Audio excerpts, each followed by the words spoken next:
Deutéronome chapitre 1er, verset 6. Deutéronome chapitre 1er, verset 6, c'est le 5e livre de la Bible. Et Deutéronome qui veut dire le recommencement ou la répétition. Ça veut dire que les enfants d'Israël sont prêts à entrer dans la terre promise. Dieu commence à répéter la loi pour que cela soit ancré dans leur esprit, pour qu'ils ne vivent pas comme le païen et qu'ils vivent conformément aux lois de Dieu. L'Éternel, notre Dieu, nous a parlé à Horeb en disant: vous avez assez demeuré dans cette montagne.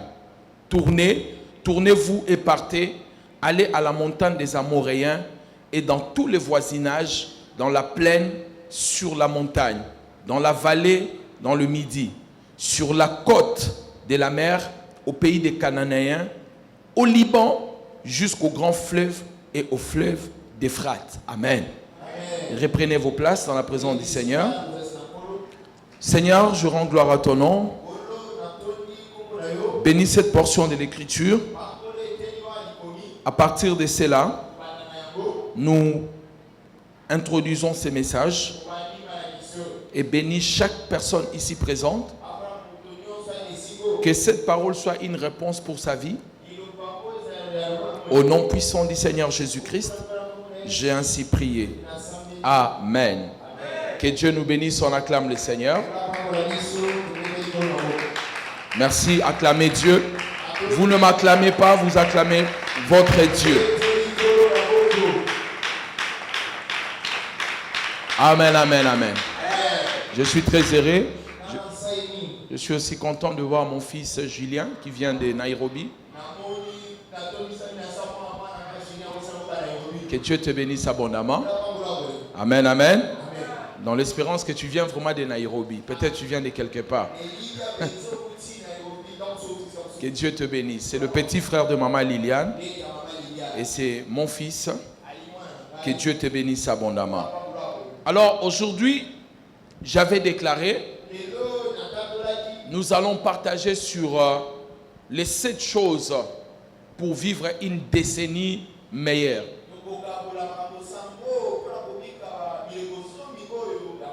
Les 7 choses pour vivre un changement efficace dans cette décennie. La particularité de cette année,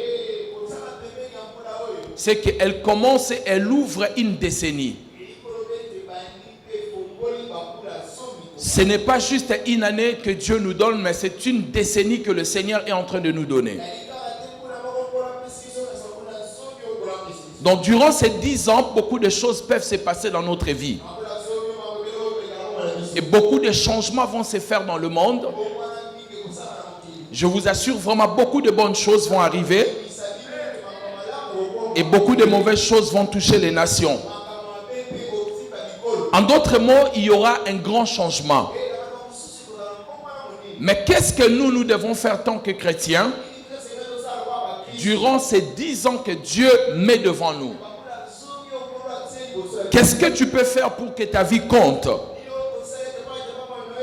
Qu'est-ce que tu peux faire pour que ta vie soit placée dans les étoiles? C'est-à-dire que tu brilles aussi comme d'autres stars. Il y a 2 choses que nous devons faire si nous voulons voir les changements. Et j'ai pensé à parler de 7 choses. Par faute de temps pour finir à l'heure, peut-être je vous donnerai aujourd'hui 4 points de changement. Alors commençons, bien-aimés dans le Seigneur. Le changement. Chacun de nous ici aimerait changer quelque chose dans sa vie. Pour certains, c'est changer peut-être de femme. Pour d'autres, changer de mari. Pour d'autres, changer de maison. Pour d'autres, même changer d'église. Changer de voiture. Mais chaque être humain ici présent a une intention de changer quelque chose. Le changement fait partie de l'histoire humaine.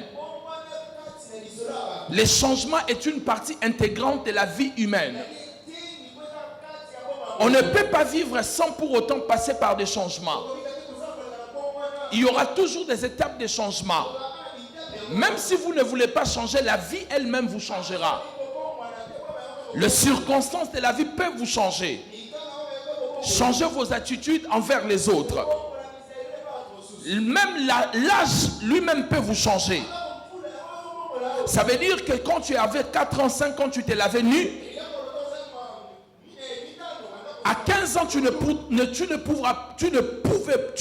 plus te laver nu. Tu ne pourras plus te laver nu. Même si tu ne le veux pas, mais l'âge est en train de te changer. Bien-aimé dans le Seigneur, le changement fait partie de l'être humain. Alors dans cette décennie, qu'est-ce que nous devons faire pour produire un bon changement? C'est ce que je vais partager avec nous aujourd'hui. Donnez-moi un bon son, évitez le retour. Quelqu'un me dit amen bien. Le changement, c'est un déplacement. Le changement, c'est un voyage. Le changement, c'est quitter un point pour un autre point. Quitter un endroit pour un autre. Quitter une situation, quitter un état.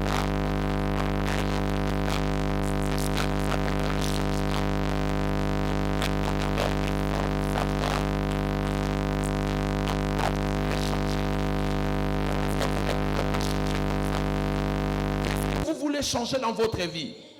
Qu'est-ce que vous trouvez qui n'est pas bon, qui nécessite un changement dans votre vie? C'est sur base de cela que vous allez produire un changement. Alors je venais de vous dire que le changement, c'est-à-dire pour effectuer un voyage, il faut premièrement trouver la destination. Où est-ce que vous allez? Si vous ne savez pas où est-ce que vous partez, vous êtes déjà arrivé. C'est-à-dire si vous ne savez pas où est-ce que vous partez, vous êtes déjà arrivé. Si je suis là, on me pose la question où tu vas et je ne sais pas, c'est que je suis déjà arrivé. Beaucoup de gens échoueront dans cette décennie simplement parce qu'ils ne savent pas où est-ce qu'ils partent.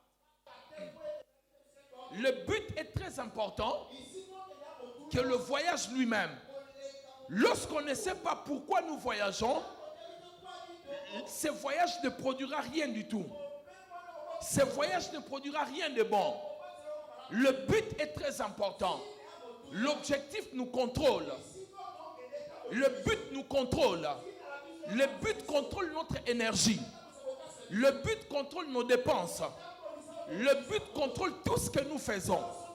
Lorsqu'il n'y a pas un but défini, lorsqu'il n'y a pas un objectif clair dans votre vie, alors la réussite est très loin de votre vie.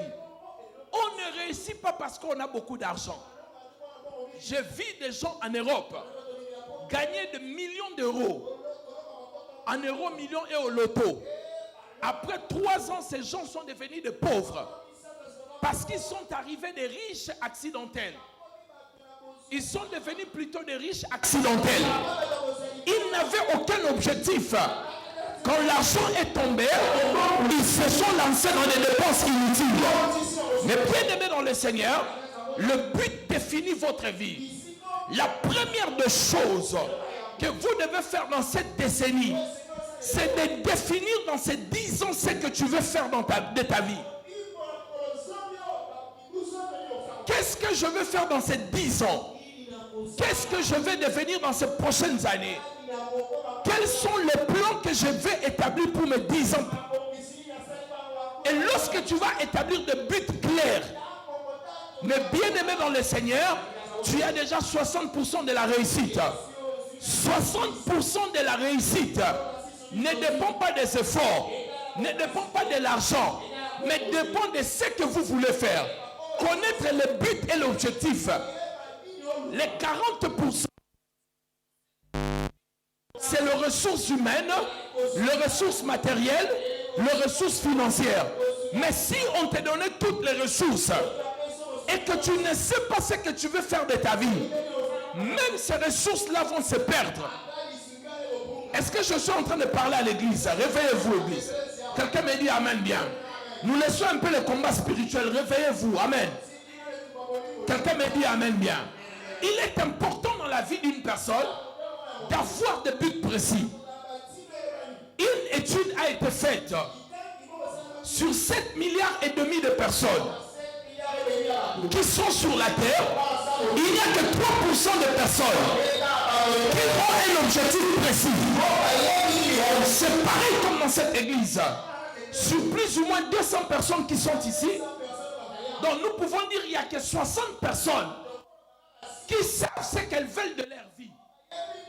Non, 6% même, je veux dire, qui connaissent ce qu'elles veulent dans leur vie. Et si je vous posais la question là maintenant, qu'est-ce que vous voulez faire dans les 10 ans qui vont arriver dans votre vie? Certaines personnes vont commencer à réfléchir maintenant. Parce qu'elles n'ont pas de but. Elles ne savent pas ce qu'elles veulent. Elles vivent par hasard. Et toute personne qui vit par hasard, elle attendra les hasards dans sa vie. Assis par hasard, j'ai $10,000. Assis par hasard, j'ai $1,000. Assis par hasard, j'ai $100. Parce qu'elle n'a pas de but. Elle vit par hasard. Mais une personne qui a de but, c'est une personne qui n'attend pas de hasard, qui travaille et elle sait, je gagnerai tel montant et cet argent sera déposé dans tel projet. Parce que les buts sont là, sont bien définis. Est-ce que je parle à quelqu'un dans cette église? Quelqu'un me dit amen bien. Église, s'il vous plaît, donnez-moi un amen bien. Alléluia. Malgré à ceux qui vont rater, toi tu es béni, dis amen bien. Quels sont les buts de tes 10 prochaines années? Quelqu'un me dit amen bien. Vous me voyez tel que je suis là. Tant que père, j'ai des buts bien précis. Au moment où je vous parle, j'ai presque acheté le billet de vacances de mes enfants. Je n'attends pas au mois de juin pour commencer à souffrir, à chercher l'argent. Tout est déjà calculé. J'essaie de finir le minerval bien avant pour que je sois tranquille. Tout cela, c'est à cause des buts. Et quand tu as des buts, tu ne peux pas dépenser l'argent comme tu veux. Ça veut dire quand j'ai l'argent, au lieu d'acheter une chaussure, alors que j'en ai encore à la maison, je mets ça pour un vrai projet. Dis après moi le but. Je veux bien entendre le but, s'il vous plaît. Le but est très important. Trouvez votre destination.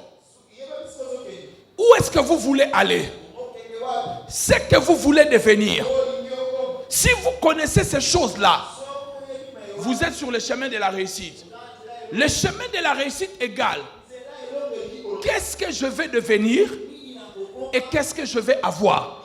Ces deux questions-là sont importantes dans la vie. Si vous vous posez ces deux questions, votre vie commence à changer.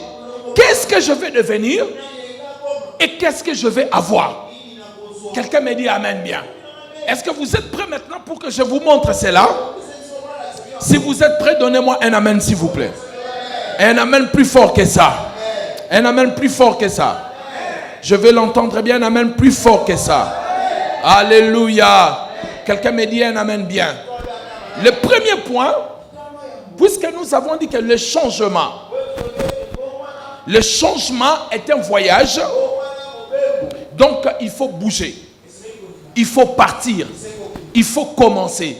Le premier point que vous allez retenir, pour ces 10 ans qui vont arriver dans votre vie, vous devez commencer. Il n'y a rien qui peut s'accomplir dans votre vie si vous ne le commencez pas. Toutes les choses qui vont se réaliser dans votre vie, il faut le commencer quelque part. Beaucoup de gens ne commencent pas. C'est pour cela qu'ils n'arrivent pas. Laissez-moi vous dire une chose. Le problème, ce n'est pas comment tu commences. Beaucoup de gens cherchent avant de commencer à avoir tout. Si tu veux avoir tout pour commencer, tu ne commenceras jamais. Il faut commencer avec ce que tu as. C'est pour cela que quand Dieu apparaissait, il est apparu à Moïse. Il a posé la question à Moïse. Qu'est-ce que tu as dans ta main? Lorsque le prophète est arrivé dans la maison de cette veuve, le prophète lui a posé la question: qu'as-tu à la maison? Dans la vie, on ne peut que commencer avec ce qu'on a. Vous ne pouvez pas commencer avec ce que vous n'avez pas. Alors, au lieu de te poser des questions, faire le calcul de ce que tu n'as pas, concentre-toi d'abord de ce que tu as. Beaucoup de gens ont perdu leur temps parce qu'ils cherchent à regarder ce qu'ils n'ont pas, au lieu de regarder d'abord ce qu'ils ont. Le fait de ne pas regarder ce que Dieu t'a donné t'empêchera d'aller très loin. Regarde d'abord qu'est-ce que tu as. Qu'est-ce que Dieu t'a déjà donné? Tu es en bonne santé. Tu as les talents. Tu as le courage. Tu es intelligent. Ce que tu n'as pas viendra par rapport à ce que tu as. On ne couronne jamais quelqu'un parce qu'il a bien commencé la course. On couronne toujours quelqu'un parce qu'il a bien fini la course. Le problème, ce n'est pas comment tu commences, mais le problème, c'est comment tu finiras. Commence avec le peu que tu as. Là où tu es, commence. Cette église a aujourd'hui les gens, mais nous avons commencé avec 7 personnes. Si on devait attendre d'avoir 100 personnes, on n'allait pas commencer l'église.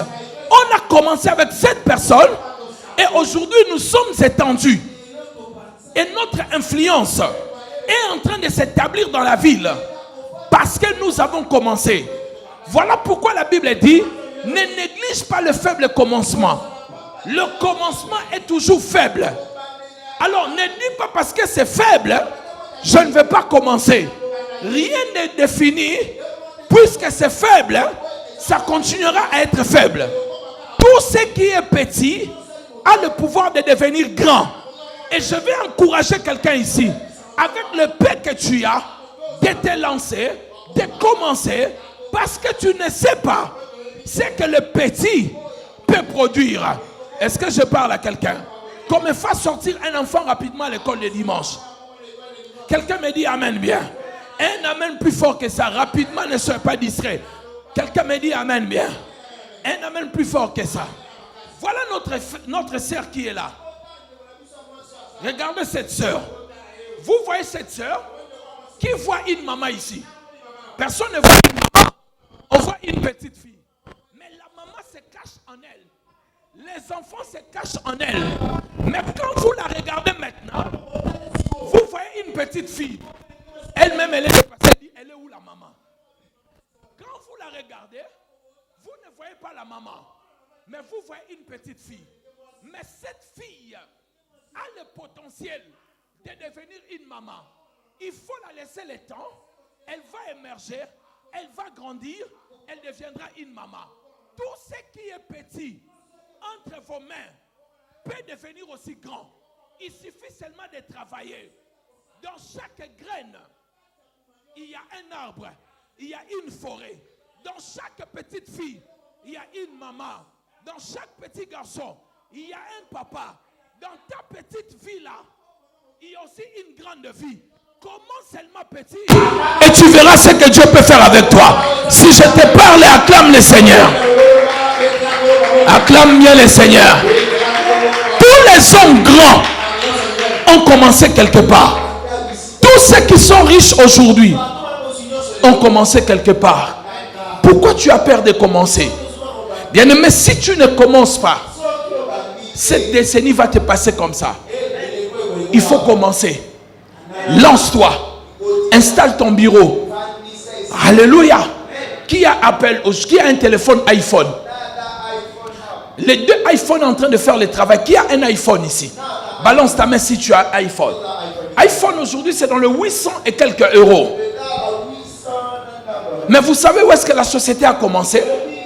La société a commencé où? Amen. Dans un parking, dans un garage. C'est là où la société a commencé.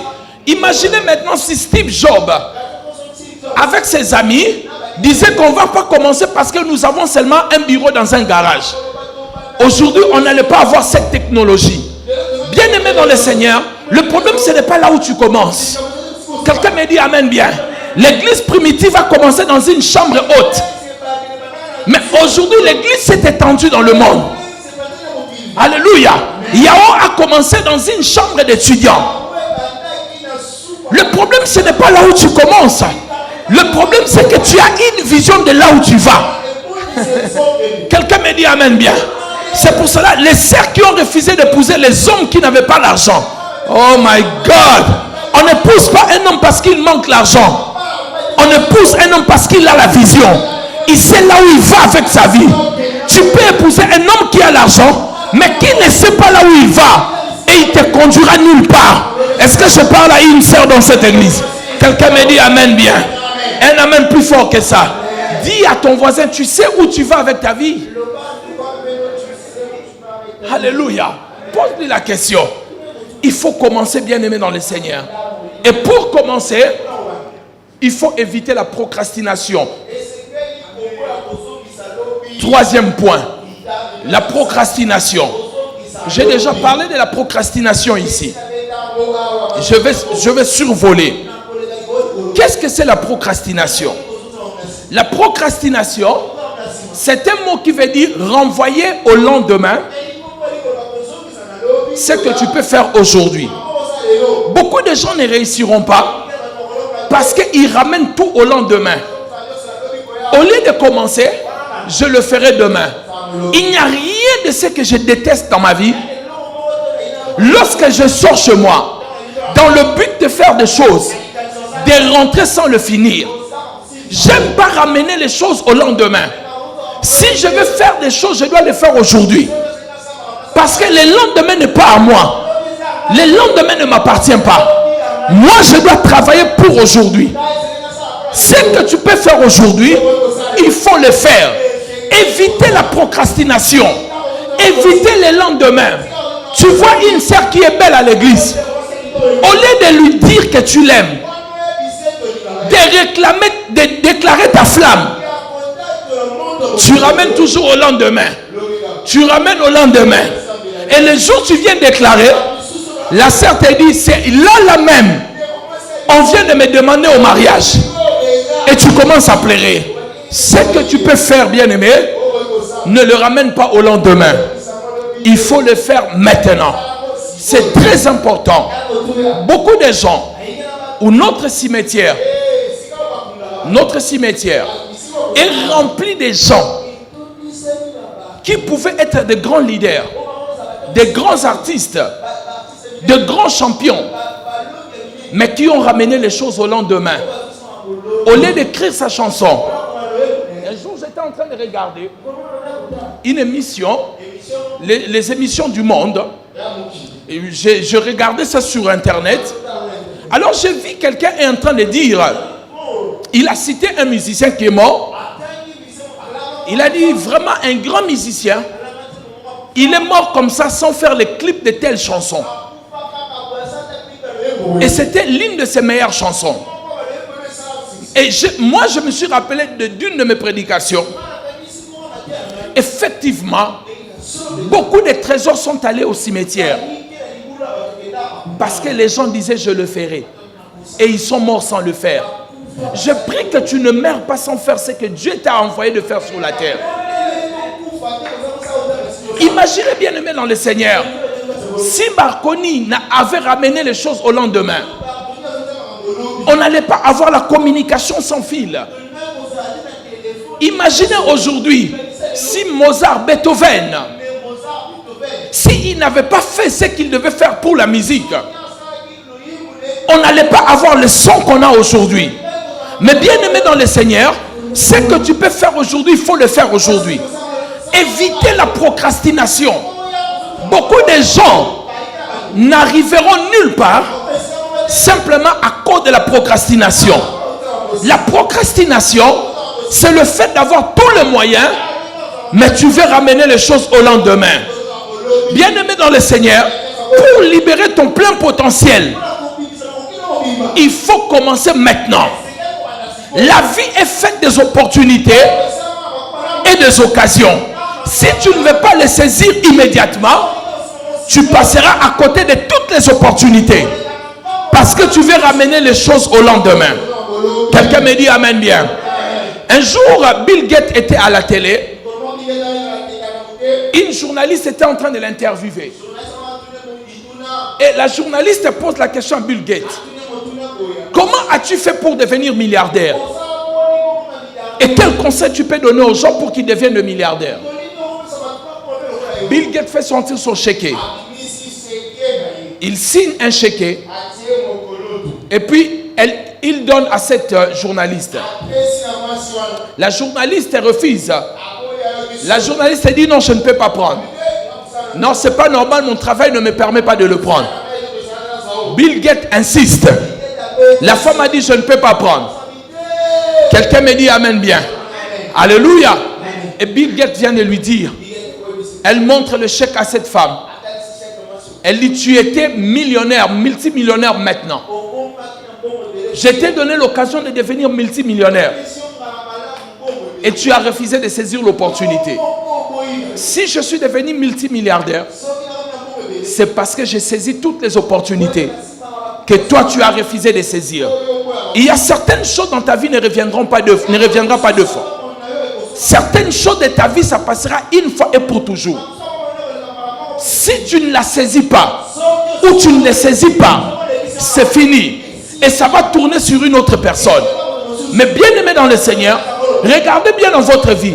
Il y a des choses aujourd'hui que tu regrettes parce que tu ne l'avais pas saisi. Le pouvoir a échappé quelqu'un ici. On négocie avec lui. Il veut faire les durs. Il veut appeler les amis. L'autre qui était prêt, il a saisi l'opportunité. Mais bien aimé dans le Seigneur, il y a certaines opportunités de la vie. Quand ça arrive, tu les prends. On va négocier ça après. La vie, il faut éviter la procrastination. Il faut éviter de ramener les choses au lendemain. Je vous dis la vérité. Il y a des gens qui pleurent aujourd'hui. Les vérités des choses. Les choses sont déjà passées. Tu pleureras durant 5 ans et tu n'auras rien. Parce que tu as laissé l'opportunité d'échapper. Est-ce que je parle à quelqu'un? Non, je suis sérieux. Il y a des choses, on prend et puis on change la décision après. Bon, comme tu ne veux pas écouter, c'est ton problème. Moi, je suis en train de te parler. Dis après moi la procrastination. Plus fort que ça, la procrastination. Vous devez faire très attention. Vous devez apprendre à commencer à agir maintenant. Il y a des gens, la vie doit leur donner des gifles pour qu'ils se réveillent et qu'ils commencent à agir. Tu ramènes tout au lendemain. Tout au lendemain. Tout au lendemain. Tu n'as jamais entendu qu'il y a un principe qui dit que la nature a l'horaire du vide. Ce que tu ne veux pas faire, Dieu inspirera une autre personne qui va le faire à ta place. C'est pour cela que vous devez éviter la procrastination. Deutéronome chapitre 1 verset 6. La Bible dit, longtemps vous avez demeuré sur cette montagne. Levez-vous. Levez-vous. Dieu est en train de dire à quelqu'un ici, lève-toi. Il y a beaucoup de gens qui dorment. Tu n'as plus l'âge pour dormir. Quelqu'un me dit amen bien. Réveille-toi. Alléluia. Quelqu'un me dit amen bien. Mark Zuckerberg, qui n'avait que 23 ans, il était déjà multimillionnaire. Bien aimé, ce n'est plus question de l'âge. Réveille-toi. Brise la procrastination. Dis que cette décennie que Dieu m'a donnée, je dois me battre pour atteindre mes objectifs. La vie ne fait pas de cadeaux. Il n'y a pas les cadeaux dans la vie. Il faut se battre. Chrétiens, réveillez-vous. Je suis pasteur depuis plus de 20 ans. J'ai donné ma vie au Seigneur depuis plus de 30 ans. Et ce que je vous dis, la main ne tombe plus du ciel. Ça s'est déjà arrêté. Ces histoires-là, vous croyez que l'argent va tomber à l'église, on va mettre dans la poche. C'est fini. Ça n'existe plus. Réveillez-vous. Commencez à travailler. Battez-vous. La vie est un combat. La vie est un voyage. Il faut voyager. Il faut bouger. Il faut se déplacer. Est-ce que je parle à quelqu'un dans cette église? Quelqu'un me dit amen bien. Évitez la procrastination. Alléluia. Alléluia. La procrastination pourrira votre destinée. Beaucoup de destinées sont pourries parce que les gens disaient je le ferai demain.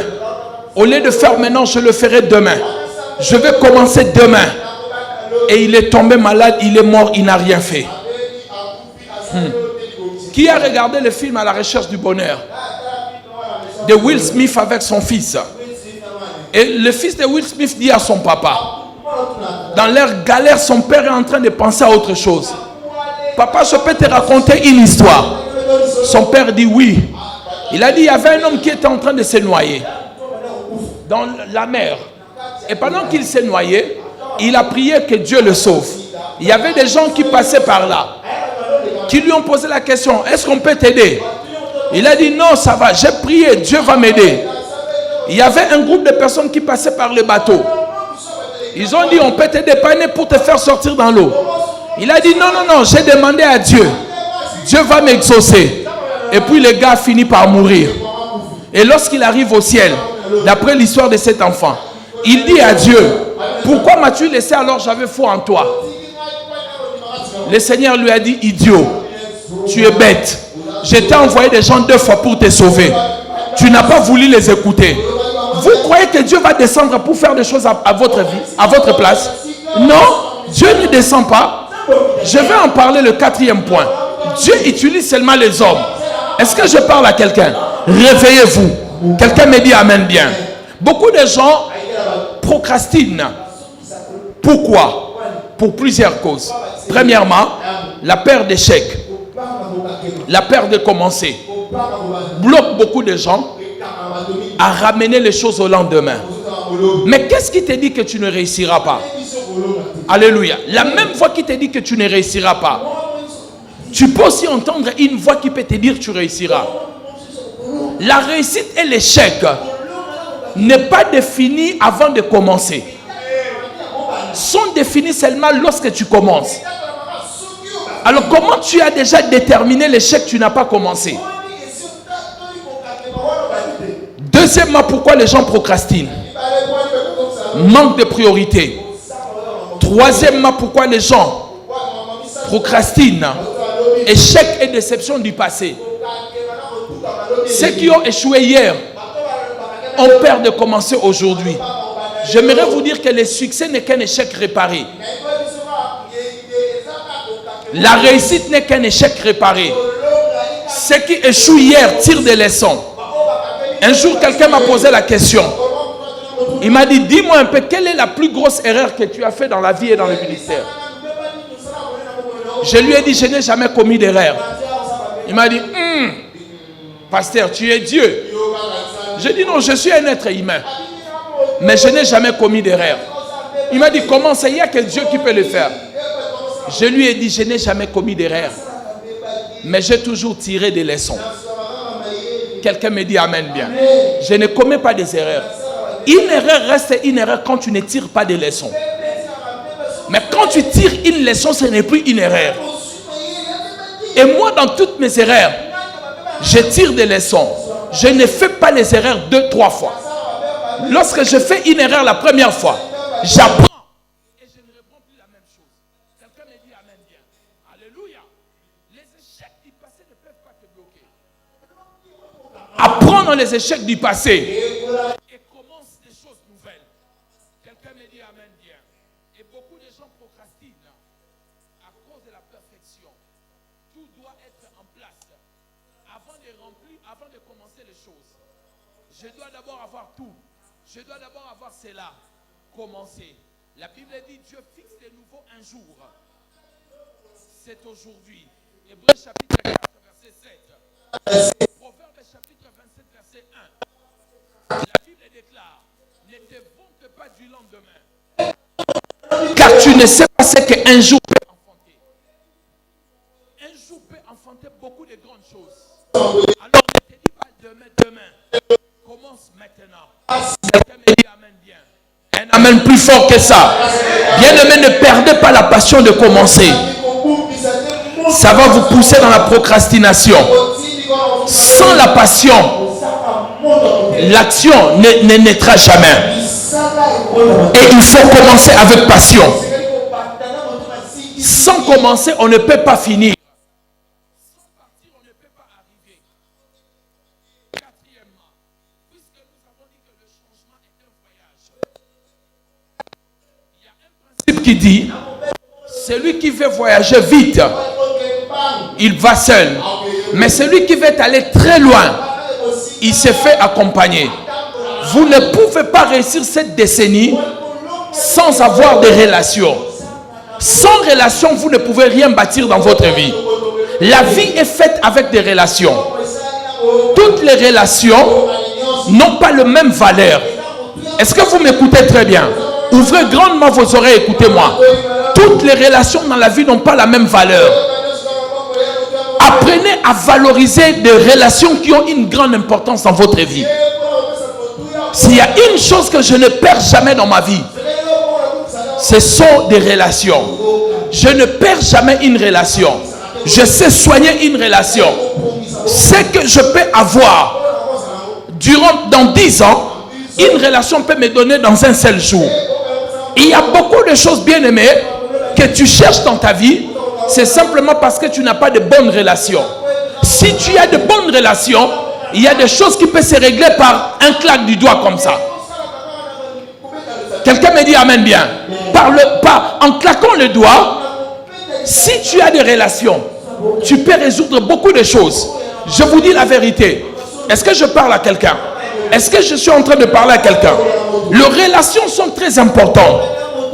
Tout ce que tu demandes à Dieu, Dieu te le donne à travers une personne. Il n'y a rien de ce que tu demanderas à Dieu viendra du ciel et descendra chez toi à la maison. Tout ce que tu vas demander à Dieu, Dieu le fera transiter par une personne. Dieu pour bénir un homme, il utilise un homme. Dieu pour guérir un homme, il utilise le main d'un homme. Dieu pour sauver les hommes, il est devenu un homme, Jésus-Christ.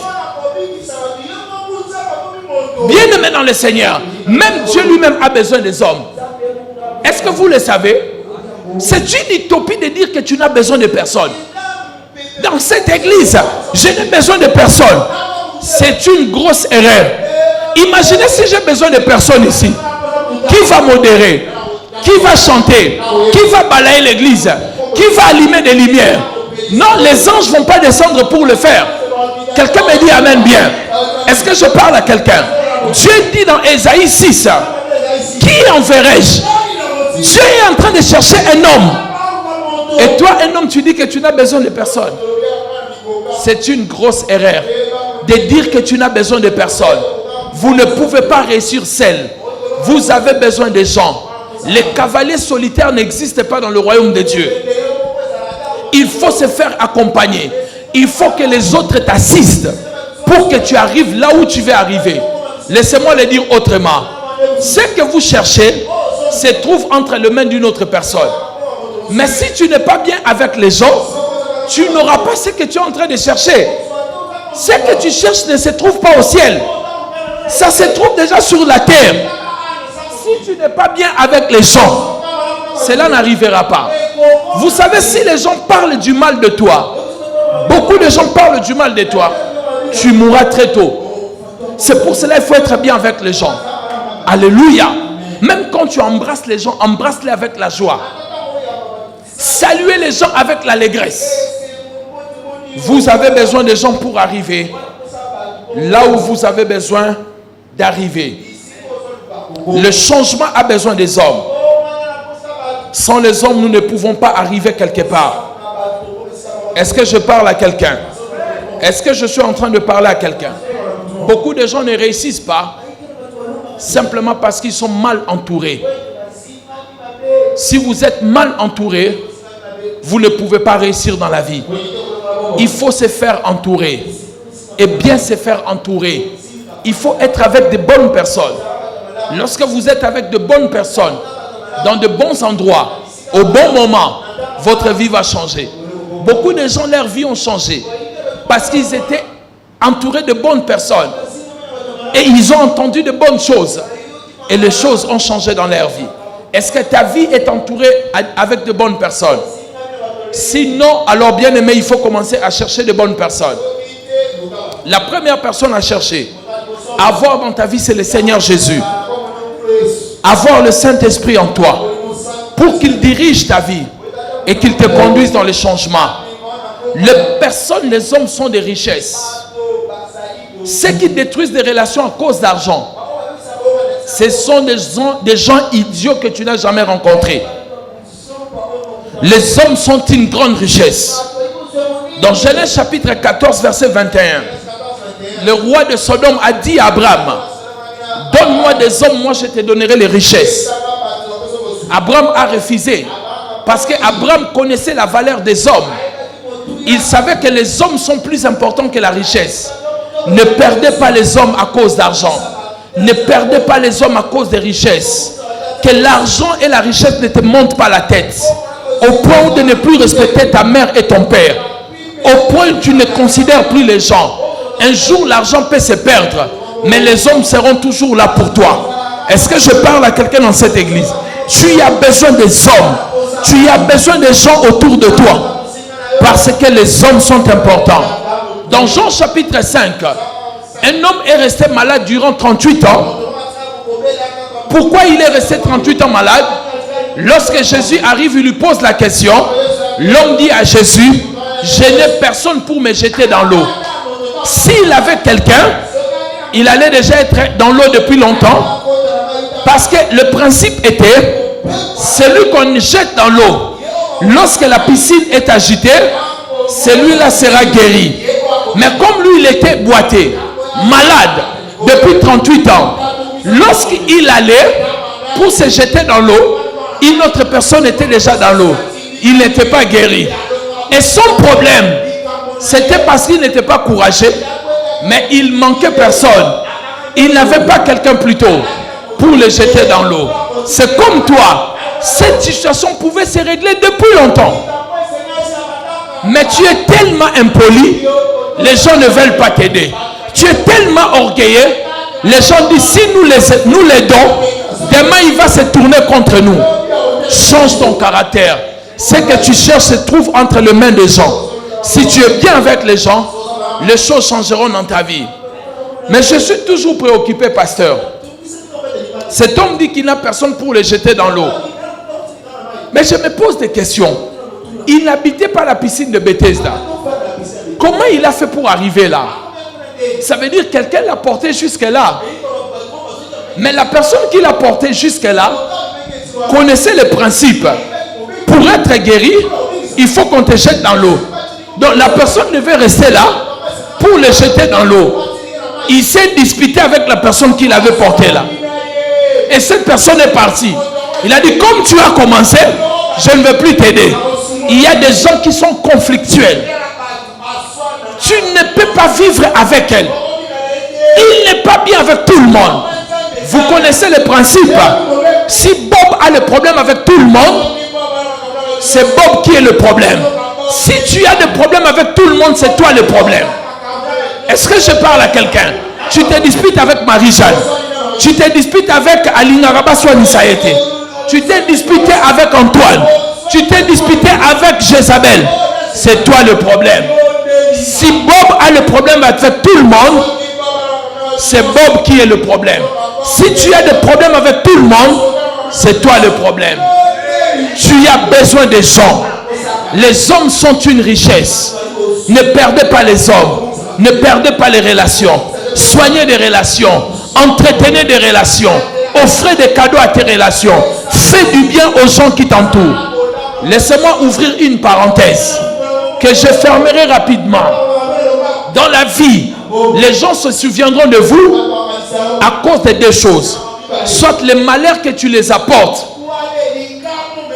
soit le bonheur que tu les apportes. Quand les gens pensent à toi, c'est à cause de deux choses. Ah, ce frère-là, des choses qu'il m'a fait. Les jours où moi j'aurai l'argent, il verra ce que je ferai. Des fois, les gens se disent, ah, là où il est, que Dieu le bénisse pour ce qu'il m'a fait. Alors tu es dans quel camp? Quand les gens pensent à toi, ils pensent à toi dans quelle situation? Fais très attention. Fais du bien aux gens. Cette décennie, c'est une décennie des relations. Alléluia. Si tu veux devenir riche, cherche des relations avec des riches. Est-ce que je parle à quelqu'un? Quelqu'un est en train de m'écouter ici. Vous connaissez le principe. 99 pauvres avec un riche. Le 100e pauvre, c'est le riche qui est entre les 99 pauvres. 99 riches avec un pauvre. Le 100e riche, c'est le pauvre qui est avec les riches. Cherche de bonnes relations. Les relations qui peuvent te propulser. Les relations qui peuvent te pousser vers ta destinée. Est-ce que je dis quelque chose? Quelqu'un est en train de m'écouter ici. Quelqu'un me dit amen bien. Un amen plus fort que ça. Tu as besoin de relations violentes. Des relations qui vont t'introduire dans de grands milliers. Est-ce que je parle à quelqu'un? Je suis en train de parler à quelqu'un. Alléluia. Tu as toujours des relations qui te créent des problèmes. Tu n'as pas de vraies relations. Dans Jean chapitre 2, verset 1 jusqu'au verset 4, la Bible dit qu'il y avait un homme qui était boité. Ses amis sont arrivés dans une maison où le Seigneur Jésus s'est trouvé pour guérir cet homme. Mais il y avait beaucoup de monde. Cet homme ne pouvait pas entrer. Ses amis étaient violents.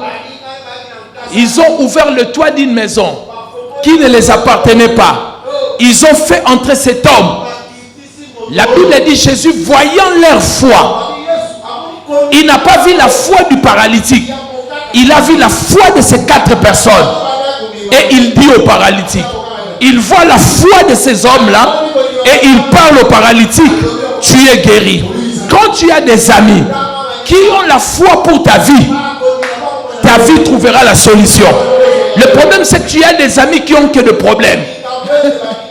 Et toi-même, tu as des problèmes qui vont apporter la solution. Voici la catégorie des amis dont tu as besoin dans ces 10 prochaines années. Premièrement, des relations qui vous inspirent. Il y a des gens qui n'ont pas de relations qui inspirent.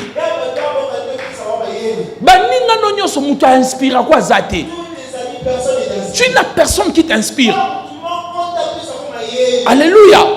Quelqu'un me dit amen bien. Vous devez avoir des amis qui vous inspirent. Quand tu regardes ton ami, il te donne de l'intelligence. Il te dit, je dois acheter des terres. Je dois construire des maisons. Un jour, je n'aurai plus la force que j'ai aujourd'hui. Un jour, les affaires ne marcheront plus. Comme j'ai l'argent, je dois faire comme lui. Mais tu n'as pas des amis qui t'inspirent. Tu n'as que des amis ambianceurs. Dès que tu as $1000, ambiance. Et quand l'argent se termine, tu commences à réfléchir. Non, tu dois avoir des amis qui t'inspirent. Des amis qui ont réalisé des choses. Quand tu viens regarder, tu sors chez ton ami, tu commences à pleurer. Tu dis, je suis bête moi. Je suis bête moi. Et puis tu dis, dès que j'aurai l'argent, voici ce que je vais faire. J'ai un ami à moi, dont ses amis prient ici. Le jour où il est venu chez moi, il touche beaucoup d'argent. Mais le jour où il est sorti de chez moi, il a regardé ma maison. Il m'a dit, prêtre, je te salue. Le même jour quand il est parti, il était révolutionné. Il avait un terrain. Il est en train de construire aujourd'hui R+1, une grande maison. Il m'a dit, c'est toi qui m'as révolutionné. Est-ce que tu as des amis qui t'inspirent? Les amis ne peuvent pas t'inspirer seulement dans le vêtement. Le jour où tu mourras, tu ne laisseras pas les vêtements à tes enfants. Tu ne laisseras pas les chaussures à tes enfants. Est-ce que je parle à quelqu'un? Tu as besoin des amis qui t'inspirent.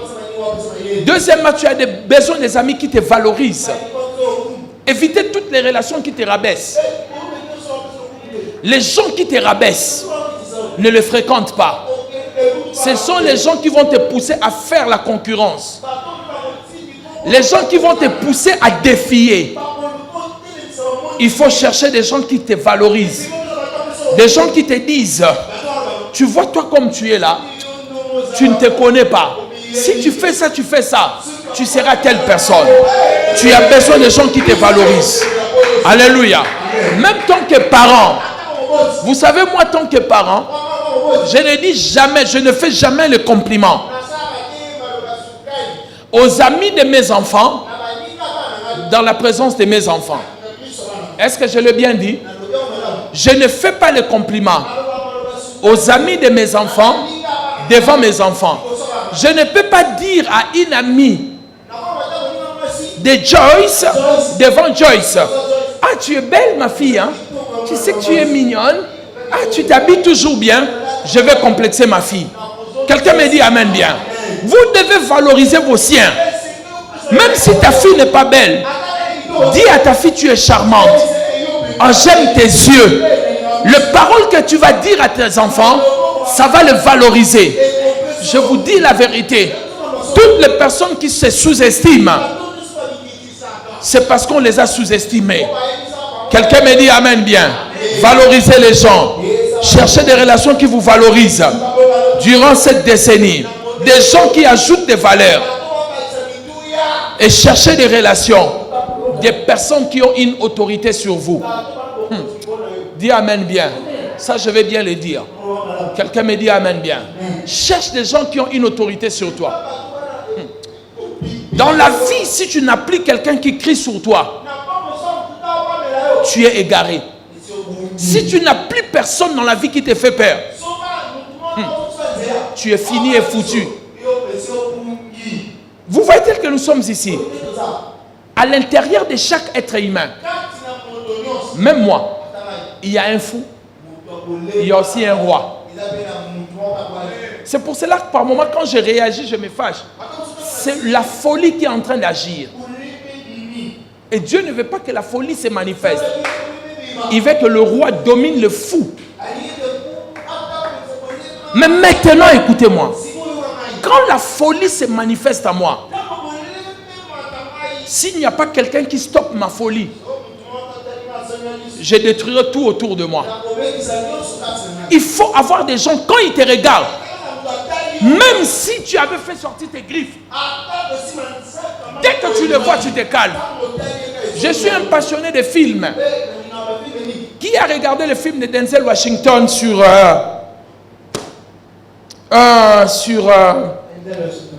j'ai oublié le titre, où il était un gangster, il vendait la drogue. Il a fait venir toute sa famille. J'ai oublié le titre. Denzel Washington était un gangster. Il pouvait tuer les gens dans la rue. Mais un jour, sa mère était en train de le parler. Sa mère lui a dit: ne le fais pas. Il voulait tuer un policier. Sa mère lui disait: ne le fais pas. Denzel Washington n'écoutait pas. Sa mère s'est mise sur son chemin. À la fin de compte, sa mère l'a giflé. Quand sa mère l'a giflé, il s'est remis en place. Il a écouté sa mère.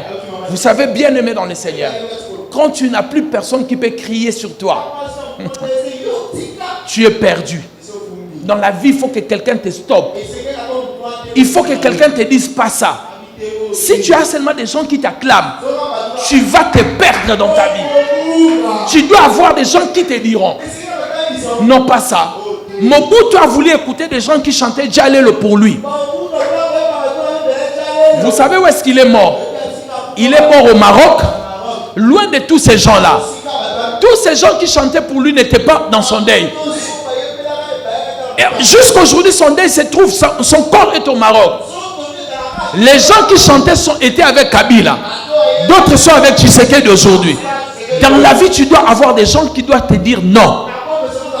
Le non, c'est aussi une réponse. Est-ce que je parle à quelqu'un? Si on te dit seulement oui, oui, oui, oui, ce n'est pas bien. Amen. Qui a déjà pris des étages? Qui a déjà pris des étages ou monté des étages? Lorsque tu montes dans les étages, il y a quelque chose ici, de marche, voilà. Quand tu montes le marche, il y a quelque chose ici. Vous voyez toujours un truc là. Vous savez comment on appelle ça? Garde-fou. Garde, c'est pour garder qui? Le fou. Et il est où le fou? Il est où le fou? Toi tu marches, non, tu n'es pas fou. Mais pendant que tu marches, tu peux glisser. La folie peut te prendre. Tu t'appuies sur quoi? Le garde-fou. Dans la vie, il faut avoir des garde-fous. Le garde-fou, ce sont des gens qui ont l'autorité sur toi. Des gens qui peuvent te dire stop. Des gens qui peuvent te dire ne fais pas ça. Si tu perds ces gens dans la vie, tu échoueras dans ta vie. Est-ce que je parlais à quelqu'un? Qui peut stopper ta folie? As-tu quelqu'un qui peut stopper ta folie? As-tu quelqu'un qui peut te dire non? As-tu quelqu'un qui peut te dire ce n'est pas le bon chemin que tu prends? Si tu n'as plus ces genres de personnes, tu dois les chercher pour sauver ta vie. Tu dois avoir de Mardoché, des gens qui voient le potentiel en toi. Mardoché a vu le potentiel dans Esther. Perdu sa mère et son père. Mais Mardoché a vu Esther pouvait devenir la reine. Tu dois avoir des gens comme ça dans ta vie. Il y a des filles ici dans l'église, quand je vous regarde, vous avez des potentiels pour devenir de grandes dames. Si vous m'écoutez, vous pouvez devenir de grandes dames. Mais si vous ne m'écoutez pas, qu'est-ce qu'on peut faire pour vous? Vous devez avoir des gens comme des Ruth, des gens qui vous encouragent quand vous êtes désespérés.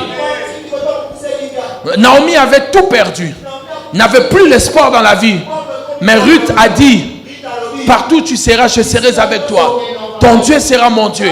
Là où tu seras enterré, je serai enterré. As-tu ce genre de relations? Des personnes qui seront avec vous même si vous n'avez pas d'argent. Quelqu'un me dit amen bien. Alléluia. Quelqu'un me dit amen bien. L'une des choses que je ne quitterai jamais ma femme.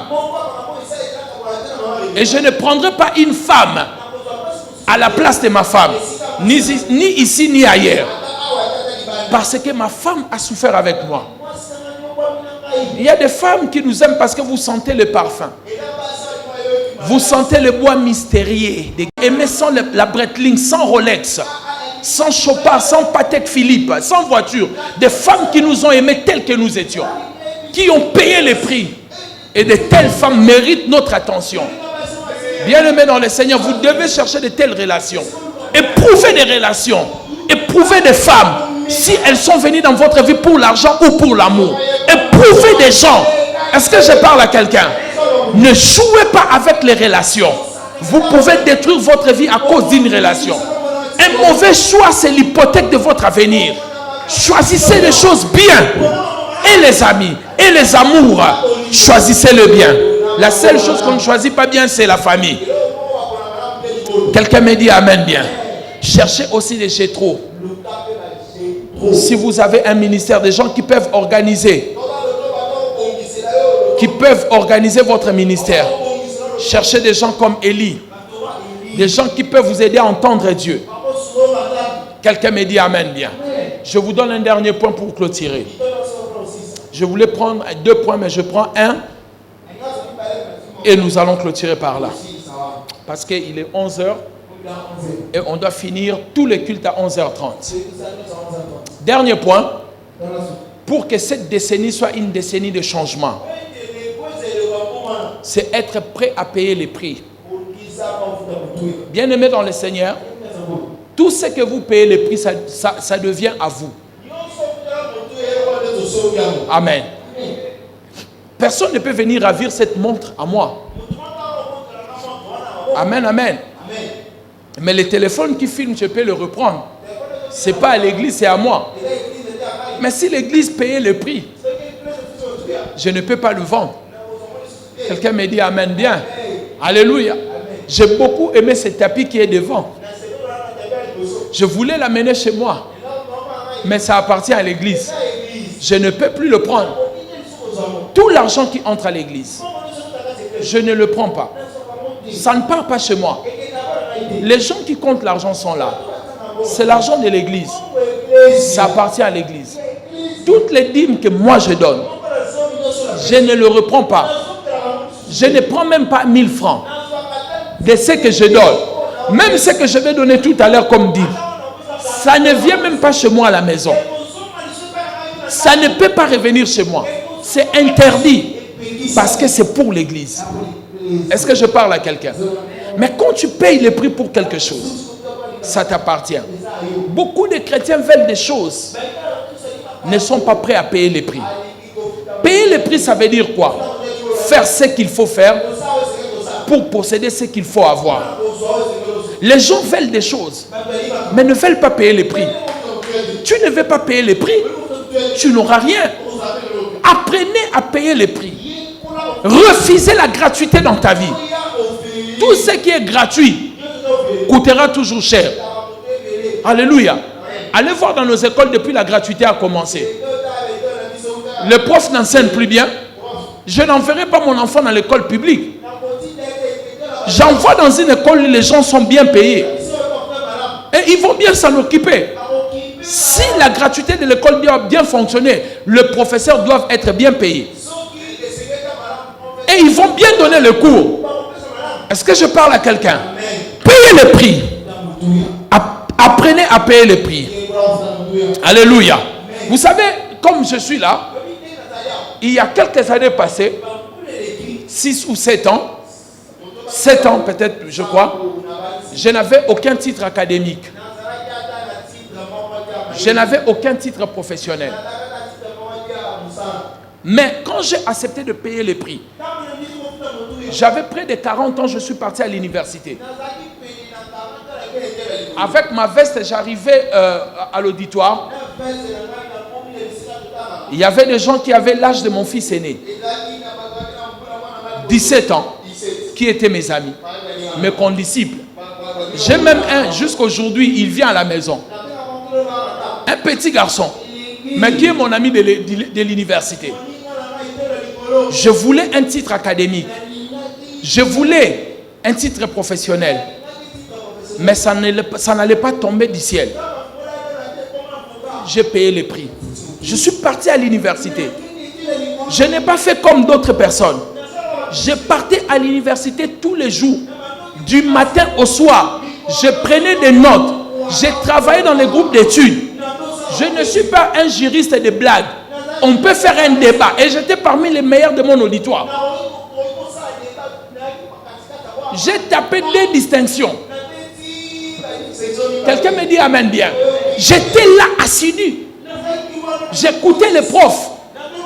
Des fois j'étais humilié par le prof. Des fois on criait sur moi. Et des fois les jeunes se moquaient de moi. Yango papa, c'est papa là, qu'est-ce qu'il cherche ici? Alléluia. Mais je savais ce que je voulais. Je payais les prix. Aujourd'hui j'ai le titre d'avocat. Je peux entrer en prison. L'autre fois on était parti voir un de nos frères. Le général Chibangou. J'arrive là-bas. On me dit non, c'est déjà fermé, vous ne pouvez pas entrer. C'était en Dolo. Je suis arrivé, tout était fermé. On était avec maman Liliane. On a dit que je ne peux pas entrer. Mais je leur ai dit, je suis avocat. La porte était ouverte, je suis entré. Alléluia. Vous voyez, l'honneur que j'ai, c'est parce que je payais les prix. Qu'est-ce que tu veux devenir? Tu peux devenir tout ce que tu veux si tu es prêt à payer les prix. Beaucoup ne veulent pas payer les prix. Et le prix, c'est toujours difficile. Mais quand tu as les titres, l'honneur te revient. Quelqu'un me dit amen bien. Mais regardez, j'avais envie de devenir professeur à l'université. Mais la condition était, je devais faire 2 ans de master à l'UNIKIN et je devais faire aussi 2 à 4 ans pour le travail. Pour devenir docteur en droit. Mais je refusais de payer le prix. Est-ce que je suis devenu professeur? Est-ce que je suis docteur en droit? Non. Tout dépend du prix que je paye. Si je veux le titre de docteur en droit, je dois encore payer le prix. Tout ce que tu veux devenir, c'est possible. Dans ces 10 ans qui arrivent, c'est possible. Mais paye seulement le prix.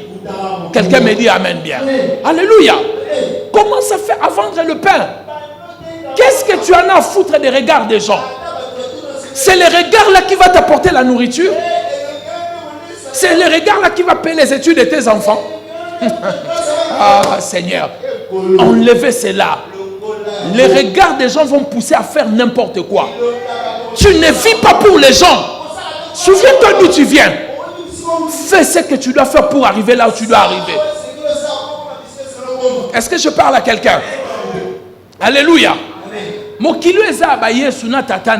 Mais quand Jésus est venu, il était charpentier. Est-ce que je parle à quelqu'un? N'ayez pas honte de ce que tu fais. Commence à faire quelque chose. Est-ce que je parle à quelqu'un ici? Alléluia.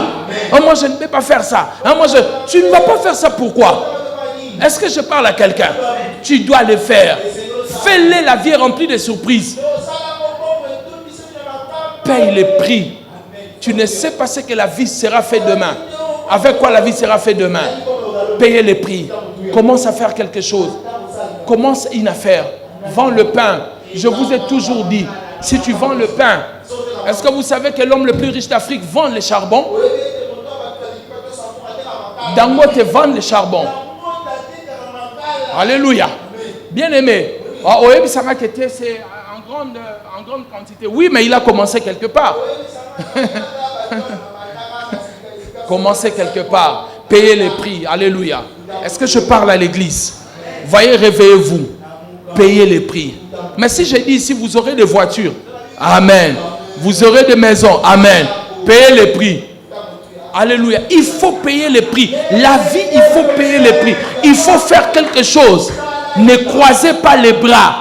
Ne dormez pas. La vie ne viendra pas vers toi. C'est toi qui dois aller vers la vie.